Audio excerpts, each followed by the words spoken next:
Hey guys, Bill coming back at you again with another video. Today we're going to be doing some training, some probably LSD, some defoliation on my Bergman gold leaf autoflower. We're also going to be taking a look at a new line of nutrients that I'm going to try on this grow.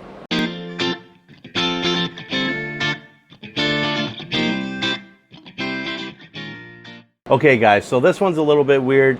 I have this Robert Bergman's gold leaf autoflower that I'm growing from ilovegrowingmarijuana.com. He's the owner of ilovegrowingmarijuana.com, and he came out with his own strain. So it's called Gold Leaf, Bergman's Gold Leaf.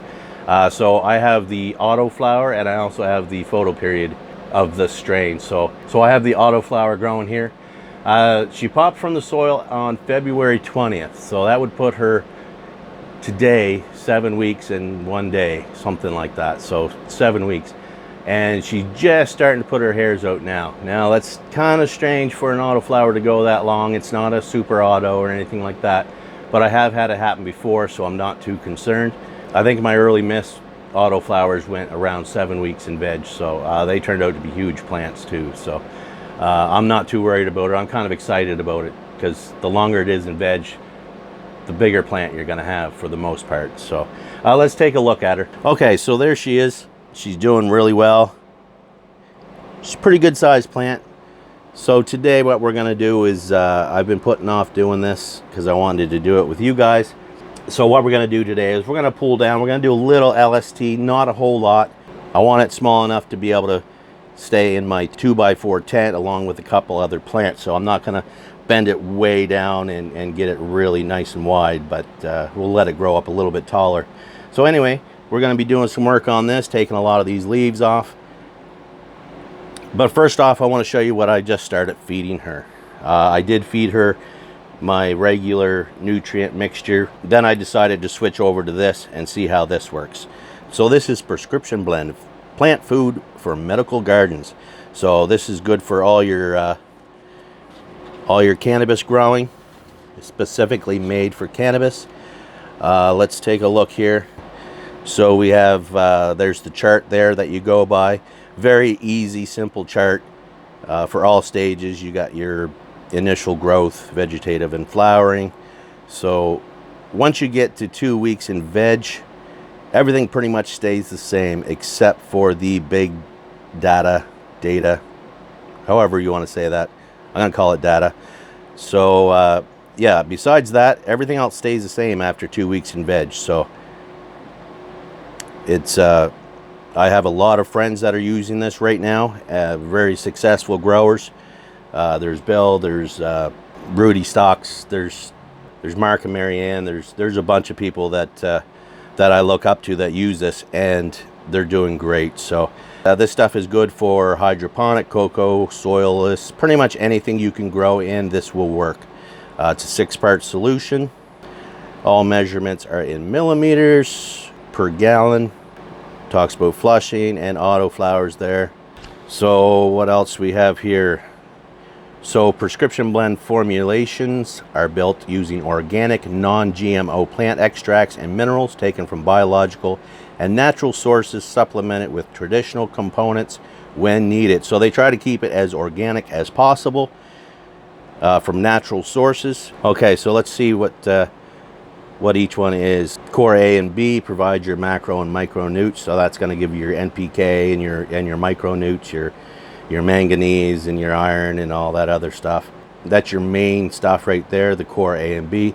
Biocide, that's your silica, which is good for increasing the cell walls, so it makes your plants tougher, stronger, kind of turns them into a tank so they can handle everything better.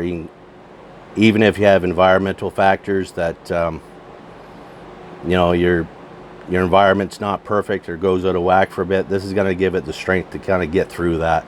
And also, if your buds get too heavy, this makes them stronger by building up the cell walls, so it gives it a lot more strength.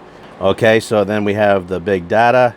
That's your phosphorus and potassium supplement that you start in flower. So this is your bloom booster. This is going to give you the extra potassium and your phosphorus to give you those nice big buds. And Kelpful, its natural components and trace elements from some of the world's most prolific series of kelp from Tasmania to the North Atlantic. So that's basically going to be like giving it a 1-a-day vitamin. Just gives you a bunch of good stuff to help the other stuff along. Precursor 1 is an overall metabolic booster. Contains carbohydrates to feed root zone microorganisms and naturally supports the plant's germanic acid biological pathway. So this here is, a lot of people like to use molasses. This is your carbohydrates here to feed the root zone and make all your microorganisms happy so that they do a good job at feeding your plant. So everything's here, everything that you would need. You can check out their website, and they have a lot more information there. So I'll put a link down in the description. They've actually gave me a code to use too. If you buy their product, they're offering you 10% off right now, which is awesome if you use my code. So I'll put a link to their Amazon page. I love the packaging here. It's very simple. They have the little opening up top, which you can pour out of, but they also give you these pippets. Now this pipet is 5 mils, and there's also a couple of big ones there, which are 10 mils, which is the sizes that you need. So yeah, basically you just pop this off, pop your cap off, stick this in, squeeze it, and when the tube is full, that's your 5 mils. So it's very easy.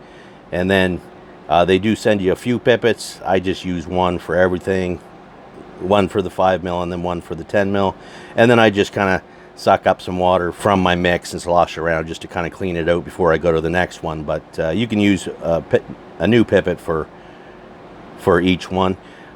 So yeah, you have your biocide, your precursor, your big data, kelp. There's your kelp there, and then you have the big bags of core A and B. This is the B, the A is underneath there. So yeah, pretty good sized bags too. This is a liter, and then the smaller ones are 500 mils. So yeah, we're gonna try this out on here. I've already given her some feedings on it already, and from now on I'm going to be feeding it fully this, so we'll see what happens. So I will set that aside, and feel free to check out the link and my code if you are interested in trying it out also. Okay, so now let's get at this girl here. I'm going to set you up on the tripod, and we'll just get at her and clean her out. I'm going to clean the bottom out some too. It's kind of full down there, so I want to clean out that some. And like I said, she's just starting to show a couple of hairs now. You have to really look for them though. And so hopefully by next week she'll be into flower. Oh my god, guys, I just spent half an hour training this thing without recording again. And the thing with this is, with a lot of videos you can just do it over again. With this here, once it's done, it's done. You're not going to take out all the ties and glue the leaves back on so that you could record it again. So stupid brain fart. Anyway, so I've already trained her, but I will show you what I've done and talk you through it. Okay, there she is. She's pretty mangled. So I wish you could see each step as I did it, because I explained everything out. But basically what we did was we started over on this side here. Now there wasn't a whole lot that was too tall that we had to bring down, but we wanted to move everything to where we wanted it. So we moved a lot out, we moved some in. For instance, this one here, this was a little bit taller, along with this one and the main top. So those ones actually we did pull down some. So what we did was, these were all up here with the main top, so we pulled these down this way, kind of came this way around the pot, pulled them down just a little bit, but more importantly we put it where we wanted it. So by moving them all this way, we filled up any spaces that we had on this side. And then the same thing goes for here.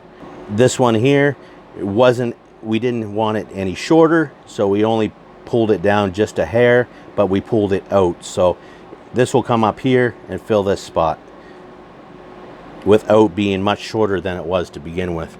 So, and then we worked our way around this way,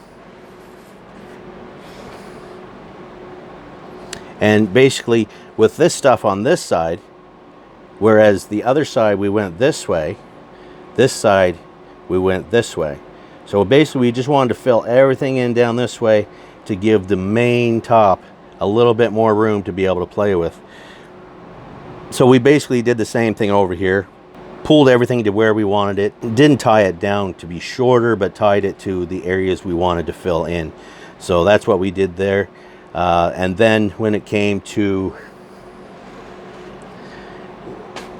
the main top here, if we look down here, we can see at the base, you can see the knuckle. You can see the knuckle down here where we super cropped it and pulled her down and then curled it around. So what we did today was basically we just hooked onto her and pulled her down a little bit more this way to kind of curve around the pot to keep the footprint somewhat small. So so now we have it here. Now remember, wherever you put your tie, do not tie it tight because it will cut into your plant. Especially I see some people using sandwich bag twist ties and garbage bag twist ties, kind of the flat with the metal inside of it.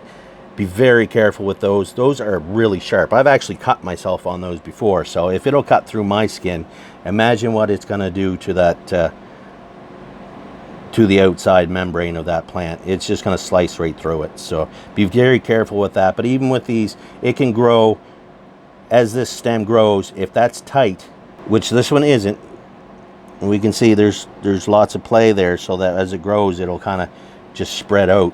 But if you do have a knot on that and it is tight, or a twist on it, then it's going to grow right into the stem itself. So it could possibly do some damage to the plant and slow down growth in that area. But remember, where you put this, that's where the plant is going to bend up. So if you have your lights directly on top, then this one here, even though it's bent over this way, it's going to bend right there, and it's going to come back and it's going to fill in this area. So just remember, where you put your tie makes a difference, because that's where it's going to bend.